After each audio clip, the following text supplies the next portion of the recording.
नमस्कार मंडळी, मी तनया. आज मात्र आपण खूप दिवसांनी भेटतोय. खरं तर हा व्हिडिओ बनवताना मला अतिशय आनंद होतोय, कारण आसगावच्या वेतोबाच्या 50व्या वर्धापन दिनानिमित्त आयोजित स्वरसंगम मैफिलीत मी सूत्रसंचालन करणार होते. खरं तर माझ्यासाठी ही खूप आनंदाची गोष्ट होती, कारण वेतोबाच्या आशीर्वादानं ही सुंदर सुरुवात होणार होती. छानपैकी रेडी होऊन मी आसगावात पोहोचले. आसगावात पोहोचता क्षणी मात्र त्या उत्सवाचा माहोल जाणवू लागला, कारण रस्त्यावर केलेली रंगरंगोटी आणि रोषणाई. सर्वप्रथम वेतोबाचं दर्शन घेऊन बाप्पा चरणी नतमस्तक झाले. आज मात्र मंदिरातलं वातावरण नेहमीपेक्षा काहीतरी वेगळं होतं, कारण राखणदाराच्या मंदिराचा वर्धापन दिन अगदी थाटात साजरा होणार होता.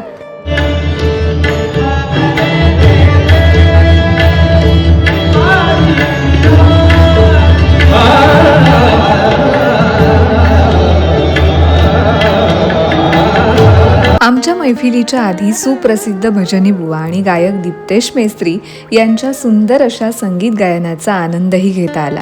यानंतर होता आमचा स्वरसंगम कार्यक्रम. यात मुख्य गोष्ट म्हणजे माझी काही माणसं मला प्रोत्साहन देण्यासाठी आली होती.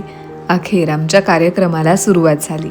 एका बाजूला माझ्यासोबत असणारे कलाकार उत्कृष्ट आणि अनुभवी असल्यामुळे एक दडपण होतं, आणि दुसऱ्या बाजूला एवढ्या मोठ्या कलाकारांसोबत आणि चांगल्या व्यासपीठावर माझी कला सादर होणार होती याचा आनंदही होता.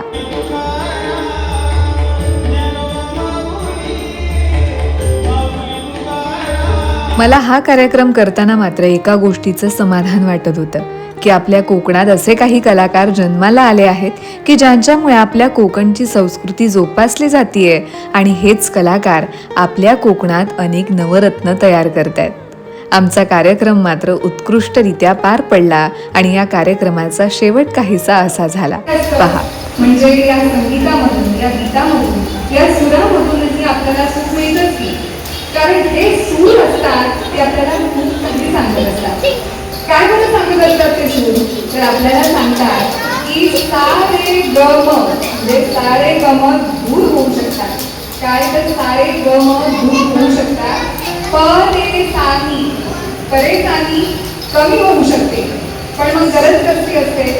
तर जसा गायकांचा रियाज चालू असतो तसा आपलाही रियाज कुठेतरी चालू असतो.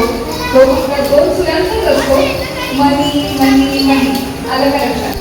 मनी हा दोन सुरांचाच आपला रियाज चालू असतो. तर आपण हा रियाज थांबवून एकदा का मनी डोक्यावर बघितलं आणि या सुरांना आपला ध नी केलं, तर आपल्या मनातला ध कुठे दडलाय हे आपल्याला खऱ्या अर्थानं कळू शकेल. अशा प्रकारे आपल्या सर्वांचा राखणदार वेतोबा समोर माझी कोकणातली ही सुंदर सुरुवात झाली. आणि व्हिडिओ आवडल्यास नक्की लाईक करा आणि फॉलो करायला विसरू नका.